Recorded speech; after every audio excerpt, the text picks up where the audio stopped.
नमस्कार प्रेक्षकांनो.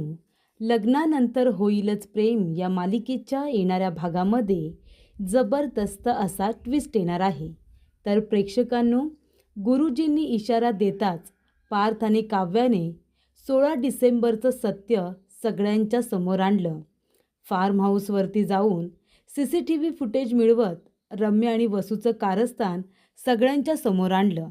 आणि त्यामुळे प्रेक्षकांनो, इथे आता 16 डिसेंबरला जे काही प्रकरण घडलं त्या कारस्थानामध्ये वसू आणि रम्या या दोघींचा खूप मोठा हात होता आणि त्यांच्यामुळे सगळा तमाशा झाला.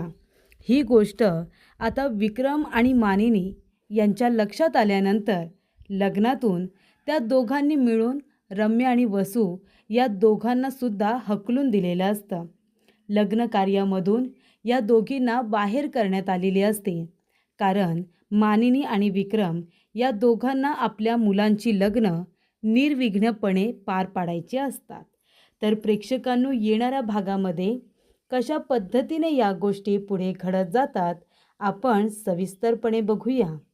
तर इथे काव्या, नंदिनी आणि पार्थ आणि इथे जीवा चौघेही जण आपल्या लग्नासाठी अत्यंत खुश असतात. आणि तेव्हा इथे काव्य आणि नंदिनी दोघीजणी जणू काही मुलांना बघायला आलेले आहेत आणि आता मुलींचा रोल जीवा आणि पार्थ दोघेजण प्ले करत असतात. इथे आता ज्यूस आणण्यापासून ते कांदे पोहे बनवून आणण्यापर्यंत पार्थ आणि जीवाने सगळं काही केलेलं असतं. त्यामुळे लग्न आता ठरलेलं असतं.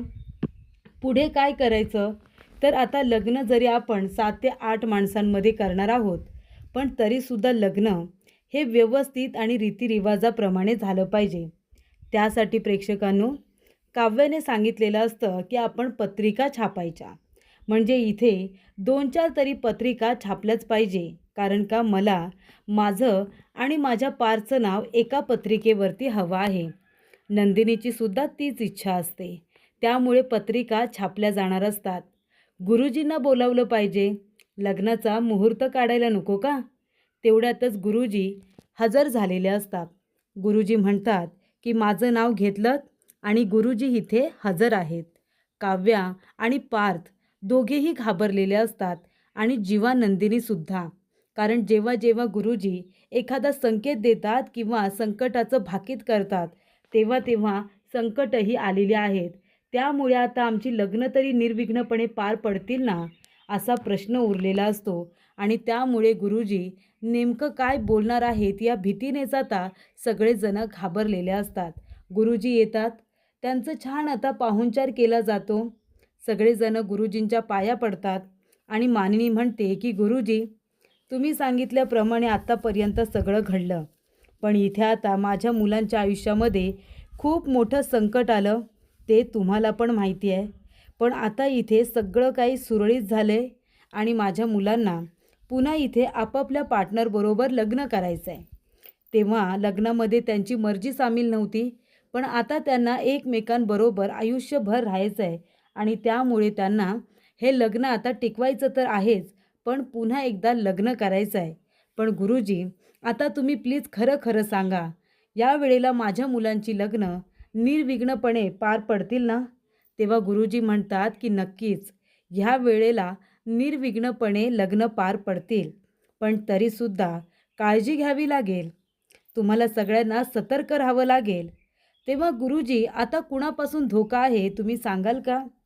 तेव्हा गुरुजी म्हणत असतात, काय रम्या आणि वसू, तुम्ही दोघीजणीसुद्धा लग्नामध्ये सामील होणार आहात ना? तेव्हा इथे दोघीजणीही घाबरतात. रम्या घाबरते. तिला असं वाटतं की गुरुजींना माझ्यावरती संशय आला आहे का? लग्नाच्या वेळेला मी जे काही करणार आहे हे गुरुजींना आत्ताच कळलं की काय? आणि गुरुजींना तर आधीच ही गोष्ट समजलेली असते की रम्या नक्कीच लग्नामध्ये काही ना काहीतरी गोंधळ घालणारच आहे. तेव्हा इथे मानिनी म्हणते की गुरुजी, या वेळेला लग्नामध्ये रम्या किंवा वसुताई काही गोंधळ घालणार आहेत का? मागच्या वेळेला वसुताईंमुळे आणि त्या दीपकमुळे खूप मोठा तमाशा झाला होता आणि आता ह्या वेळेला रम्या काही करणार आहे का? रम्या घाबरत्याने म्हणते, मामी, अगं हे काय बोलतेस तू? मी सांगितलं आहे ना, मी ह्या वेळेला तसं काही करणार नाही आहे. तेव्हा गुरुजी म्हणतात की तू जर काही नाही केलंस तरच बरं होईल. नाहीतर ह्या वेळेला सुद्धा लग्न तर निर्विघ्नपणे पार पडतील, पण जरी काही तमाशा झाला तुमच्यामुळे होऊ शकतो असं गुरुजींनी सांगितलेलं असतं. सतर्कतेचा इशारा दिलेला असतो. त्यामुळे इथे आता सगळ्यांना समजलेलं असतं की आपल्याला या दोघींवरती आंधळा विश्वास ठेवून काही जमणार नाही आहे. आपल्याला आता व्यवस्थित अलर्ट राहावं लागणार आहे. तेव्हा इथे आता काव्या पार्थ असू दे किंवा जीवा नंदिनी असू दे, सगळेजण काळजी घेणार असतात की ह्या वेळेला काही गोंधळ होऊ द्यायचा नाही. एकमेकांची काळजी घ्यायची आणि तेव्हा इथे आता ठरल्याप्रमाणे गोष्टी या सुरू असतात. नंदिनी आणि काव्या ह्या दोघीजणी आपल्या माहेरी गेलेल्या असतात आणि मग लग्नाला ते एकत्र सगळेजण जमणार असतात. तेव्हा इथे रम्या म्हणालेली असते, लग्न हे व्यवस्थितरित्याच पार पडेल, पण ते माझ्याबरोबर. हळदी असू दे, संगीत असू दे, मेहंदी असू दे, मी काही करणार नाही. लग्नामध्ये जो काही धमाका होईल ना, तो खरा मीच केलेला असेल. तेव्हा इथे आता रम्या म्हणत असते की माझं प्रेम मिळवण्यासाठी आहे ना, मी आता कुणाच्याही हातापाया पडणार नाही. माझं प्रेम मिळवण्यासाठी जे काही प्रयत्न करावे लागतील किंवा जे काही मला झटावं लागेल ते मी स्वतः झटणार आणि आता मी कुणावरतीही अवलंबून राहणार नाही. तेव्हा इथे तिने वसूलासुद्धा विचारलेलं नसतं. तेव्हा प्रेक्षकांनो, वसू आपल्या मुलीबरोबरच असते, पण तिला कळत नसतं की नक्की रम्या काय करण्याचा प्रयत्न करणार आहे. रम्याचं म्हणणं असतं की माझं प्रेम मिळवण्यासाठी मला सगळ्यांचे जीव जरी घ्यावे लागले ना, तरीसुद्धा मी जीव घेईन, असं तिने ठरवलेलं असतं आणि त्या पद्धतीने तिची वाटचाल ही सुरू असते. इथे आता मेहंदी वगैरे लागते, हळदीचा समारंभ येणार असतो, पण तरीसुद्धा काव्याच्या मनामध्ये काही प्रश्न असतात. काव्या म्हणते, पार्थ मला तुम्हाला भेटायचं आहे. ते दोघेजणं भेटतात. तेव्हा इथे पार्थ म्हणत असतो, काव्या तुम्हाला काय बरं महत्त्वाचं बोलायचं आहे? तेव्हा काव्या म्हणते की माझा रम्यावरती विश्वास नाही आहे. मला सतत असं वाटतं आहे की काही ना काहीतरी अघटित घडणार आहे, काहीतरी चुकीचं घडणार आहे. आपण काय करायचं? तेव्हा इथे आता पार्थ म्हणत असतो, तुम्हाला काय वाटतं आपण काय केलं पाहिजे? तेव्हा इथे काव्य म्हणत असते की त्या दोघीजणी आपल्या लग्नामध्ये नको. आधीसुद्धा लग्नामध्ये त्यांच्यामुळे खूप तमाशा झाला आहे. या वेळेला सगळ्या गोष्टी मला चांगल्या पद्धतीने घडायला हव्यात. त्यामुळे काहीही झालं तरीसुद्धा त्या दोघीजणी लग्नाला नको. तेव्हा आपण एक काम करूया, त्यांच्या विरोधामध्ये असे काही पुरावे गोळा करूया ज्यामुळे त्या दोघींना आपल्या घरातले मोठे बाजूला करतील. तेव्हा जीवा नंदिनीसुद्धा एकत्र येतात. तेव्हा ते चौघेजणं म्हणतात की आपण काहीतरी प्लॅन केला पाहिजे. तेव्हा इथे आता जीवा म्हणत असतो की माझ्याकडे ना एक चाक आहे, हे चाक बघा. आणि हे चाक माझ्या रूममध्ये होतं, ड्रॉवरमध्ये मी ठेवलं होतं. हे चाक मला त्या सुटकेसचं वाटतंय, ज्या सुटकेसमध्ये आम्ही काही गोष्टी लपून ठेवल्या होत्या, जेणेकरून त्या कुणालाही कळू नये. तेव्हा इथे आता पार्थ म्हणत असतो, मग आता काय करायचं? तर आपण फार्म हाऊसवरती जाऊया. तिथे जाऊन आपण CCTV फुटेज चेक करूया आणि तिथे गेल्यानंतर 16 डिसेंबरला जे काही घडलं त्याच्यामागे नक्की कुणाचा हात आहे हे आपल्याला कळेल ना. तेव्हा सगळेजणं आता तिथे जातात. काव्य आणि पार दोघेजणं तिथे जातात. फार्म हाऊसवरती जे केअरटेकर असतात त्यांना आता CCTV फुटेजचं इथे आता सगळं फुटेज बघायला सांगितलेलं असतं. त्यामुळे पार्थ काव्य जातात, तिथलं CCTV फुटेज बघत असतात. 16 डिसेंबरच्या 2 दिवस आधीचं आणि 2 दिवस नंतरचं फुटेज बघितलं जातं. तर तिथे गेलेली असते रम्या आणि त्याचबरोबर वसू. दोघीजणी गेलेल्या असतात आणि त्यांच्या हातामध्ये ती आता सुटकेस असते आणि सुटकेसमध्ये सगळे फोटो आणि जीवाने ठेवलेले सगळे पुरावे असतात, काव्याचे आणि त्याच्या प्रेमाचे पुरावे. ती आता सुटकेस घेऊन तिथून रम्या बाहेर पडलेली असते आणि तिच्याबरोबर वसू असते. तेव्हा 16 डिसेंबरला जो काही तमाशा घडला, वसू आणि रम्यामुळे घडला होता, ही गोष्ट नंदिनी, काव्या त्याचबरोबर पार जीवा ह्या चौघांच्याही लक्षात आलेली असते. तेव्हा जीवा म्हणतो की याचा अर्थ ती सुटकेस जी मी लपून ठेवली होती, का तर घरामध्ये तमाशा होऊ नये, आणि ते काम केलं रम्या आणि वसू आत्याने.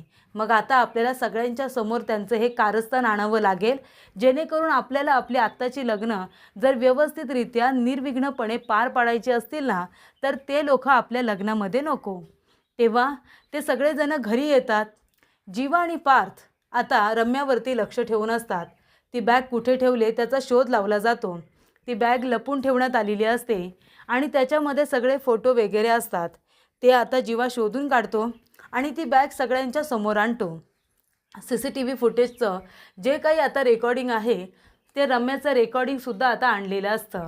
आणि तेव्हा इथे मानिनी त्याचबरोबर घरातले सगळे देशमुख आणि मोहिते सगळं कुटुंब एकत्र जमलेलं असतं. तेव्हा जीवा म्हणत असतो की 16 डिसेंबरला जे काही घडलं चुकीचं होतं, पण ते आता जर झालं नसतं तर गोष्टी सुरळीत झाल्या असत्या. म्हणजे तेव्हासुद्धा आम्हाला एकमेकांबरोबर राहायचंच होतं ना, सगळं सुरळीत झालं होतं. पण तेव्हाचं चांगलं घडताना रम्याला बघवलं नाही आणि म्हणून रम्याने काय केलं तर हा तमाशा व्हावा, सगळ्यांसमोर आमचं भांडं फुटावं आणि मग आमच्यामध्ये गैरसमज निर्माण व्हावे, आम्ही एकमेकांच्या विरोधात उभं राहावं, ही इच्छा वसू आत्या आणि रम्याची होती. आणि म्हणूनच त्या दोघीजणी त्या फार्म हाऊसवरती गेल्या आणि ज्या गोष्टी माझ्यासाठी महत्त्वाच्या राहिल्या नव्हत्या किंवा काव्यासाठी महत्त्वाच्या राहिल्या नव्हत्या, आम्हाला आमचं नातं टिकवण्यासाठी त्या व्यर्थ वाटत होत्या आणि म्हणूनच त्या गोष्टी आणि त्यांची मी विल्हेवाट लावणार होतो. त्यामुळे त्या फार्म हाऊसवरती एका बॅगमध्ये टाकून मी जाळण्यासाठी ठेवल्या होत्या. तिथे रम्या गेली आणि ती सुटकेस ती घेऊन आली आणि ती हीच सुटकेस आहे. त्याच्यामध्ये काही आमचे पुरावे आहेत, काही फोटोज आहेत जे मला आणि काव्याला जाळायचे होते आणि आम्ही आमच्या नवीन आयुष्याला आमच्या पार्टनरबरोबर सुरुवात करणार होतो. पण हे कारस्थान कुणी केलं तर रम्याने केलं आणि वसूने केलं. दोघीजणीही नेहमीप्रमाणे खोटं बोलत असतात. तेव्हा जीवा म्हणतो की मला माहिती आहे तुम्ही दोघेजणं काही खरं बोलणार नाही, तुम्ही खोटंच बोलणार, म्हणून आम्ही इथे CCTV फुटेज येतानाच घेऊन आलो आहोत आणि ते आता इथे सगळ्यांसमोर लावण्यात आलेलं असतं. तर इथे स्क्रीनवरती आता सगळं फुटेज दाखवल्यानंतर कशा पद्धतीने रम्या आणि वसू तिथे गेलेल्या असतात आणि येताना सुटकेस घेऊन आलेल्या असतात, हे सगळं आता त्याच्यामध्ये रेकॉर्ड झालेलं असतं. आणि त्यांना माहिती नसतं की बाहेर पार्थने CCTV कॅमेरे बसवलेले आहेत, त्याच्यामध्ये सगळं काही रेकॉर्डेड आहे. पण त्यांना माहिती नसल्यामुळे पुरावा म्हणून ते सगळ्यांच्या समोर आणण्यात येतं आणि झालेल्या तमाशाला रम्या आणि वसू किती कारणीभूत आहेत हे सुद्धा सांगण्यात आलेलं असतं.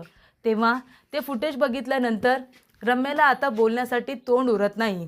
ती म्हणत असते ठीक आहे, चुकलं माझं, तेव्हा माझं चुकलं, आता मला माफ करा, पुन्हा माझ्याकडून अशी चूक होणार नाही आहे. ह्या लग्नात मी आता चांगल्या मनाने सामील व्हायचं ठरवलं आहे ना, माझ्याकडून काही चूक होणार नाही.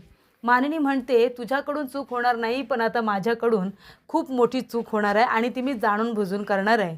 तेव्हा इथे रम्या म्हणते कुठली मामी? तेव्हा मानिनी म्हणते की तुम्ही दोघींनी आताच्या आता इथून निघून जायचं, फार्म हाऊसवरती जायचं, नाही तर कुठे जायचं तिथे जायचं, पण माझ्या मुलांच्या लग्नामध्ये मला तुम्ही दोघीजणी अजिबात नको. तेव्हा इथे वसू म्हणत असते अगं मानिनी काय बोलतेस तू हे? आम्ही मान्य करतो ना की तेव्हा आमचं चुकलं. बरं तेव्हा जरी चुकलं आमचं तरी तुमचा फायदाच झाला ना, शेवटीला तुम्ही चौघेजण एकत्र आलातच ना.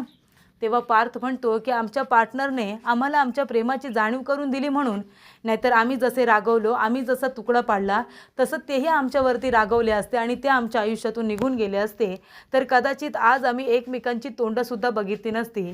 आम्ही दोघेजण भाऊ एकमेकांचे दुश्मन झालो असतो आणि त्या बहिणी एकमेकांचे विरोधी झाले असते आणि त्याला कारणीभूत तुम्ही दोघीजणीच होता. आमचं आयुष्य उद्ध्वस्त करण्यामध्ये तुमच्या दोघींचा खूप मोठा हात आहे. म्हणजे आधीसुद्धा वसू आत्या तुझ्यामुळे आमची लग्न झाली नाही, तेव्हा जो काही तमाशा झाला गावामध्ये आम्ही लग्न छान पद्धतीने पार पाडायला गेलो होतो आणि त्याच गावामध्ये आमची इज्जत गेली, माझ्या आईवडिलांची इज्जत गेली आणि मग नंतरला जो तोडगा काढला त्याच्यामुळे इथे नको ते घडलं. दोन प्रेम करणारी एकमेकांपासून दुरावली आणि आम्हाला लग्न करता आलं नाही. या सगळ्या गोष्टी आता पार्थ वसूल आणि रम्याला आठवण करून देतो की कशा पद्धतीने तुमच्यामुळे धुमाकूळ घातला होतात त्या गावामध्ये की तोंड दाखवायलासुद्धा जागा उरली नाही. मग ह्या वेळेला कशावरून तुम्ही असं काही नाही करणार? आम्हाला आता रिस्क घ्यायची नाही आहे, त्यामुळे आईने जो काही निर्णय घेतला आहे तो आम्हाला मान्य आहे. तेव्हा विक्रम काका म्हणतात की वसुताई माफ कर मला, पण ह्या वेळेला बाप म्हणून माझ्या मनामध्ये खूप भीती आहे गं. ह्या वेळेला माझ्या मुलांचं सुख मला माझ्या डोळ्याने बघू दे, मला कुठलाही तमाशा नको आहे. त्यामुळे तुम्ही दोघीजणी ह्या लग्नामध्ये सामील नाही झालात ना तरीसुद्धा चालेल. 16 डिसेंबरचं कारस्थान तुमच्यामुळे घडलं होतं हे आता आम्हाला कळले, त्यामुळे आम्ही ही रिस्क घेता कामा नये असं आम्हाला सगळ्यांनाच वाटतं. तेव्हा मानिनी म्हणते आत्ताच्या आता तुम्ही दोघीजणी इथनं निघा, एकतर फार्म हाऊसला जा, नाहीतर तुम्हाला कुठे बाहेर फिरायला जायचं असेल तर तिकडे जा, पण आता लग्न कार्यामध्ये सामील होऊ नका. आम्हाला सगळ्यांना आनंदाने ह्या लग्नामध्ये सहभागी होऊ द्या, ते सुद्धा शांत मनाने. त्यामुळे प्रेक्षकांनो, मानिनी आणि विक्रम काकांनी इथे आता CCTV फुटेज बघतात कारस्थानी रम्या आणि वसूला घरातून बाहेर हकलून दिलेलं असतं. लग्न झाल्याशिवाय घराला पाय लावायचं नाही असं सुद्धा मानिनीने वसू आणि रम्याला निष्कून सांगितलेलं असतं.